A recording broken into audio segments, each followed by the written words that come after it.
বন্ধু তোর মনে আছে এই দিনের কথা? এই যে 2021 সালে চাকরির জন্য তোরে ফোন দিয়েছিলাম। ওই সময় আমার সময়টা এত খারাপ যাইতেছিল, আমি একটা ভুল করে ফেলছিলাম। আমার আব্বু আমার সাথে 1.5 বছর কথা বলে নাই, আমার আপুর আমার সাথে 1.5 বছর কথা বলে নাই, বাড়ি থেকে বের হয়ে যেতে হয়েছে আমার। তখন চাকরির জন্য হাহাকার, আমি চাকরি খুঁজতেছি পাই না। তখন ওরা আমি কল দিছি, কল দিয়ে তখন বলি বন্ধু আমার চাকরির খুব প্রয়োজন।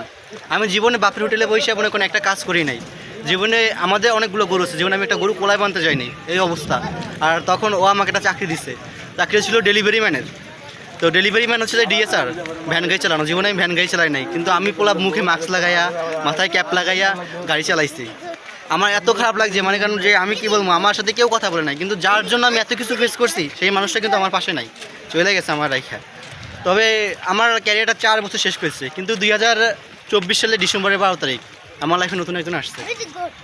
তো ও আমাকে এসে নতুন করে কথা স্বপ্ন দেখাইছে, আমার অনেক কিছু দেখাইছে, আমার অতীত সম্পর্কে তাকে আমি সব কিছু খুলে বলছি। বলার পর সে আমাকে বলছে সে আমাকে অনেক ভালোবাসবে, যা যা আমার অতীতে সে কখনো আমার অতীতে আমাকে কখনো খোটা দেবে না। সে আমাকে বলছে আমার অতীতে যা যা হয়েছিল সব থেকে আমি যেগুলো পছন্দ করি না একটা কাজও সে করবে না, সে আমাকে কথা দিছে।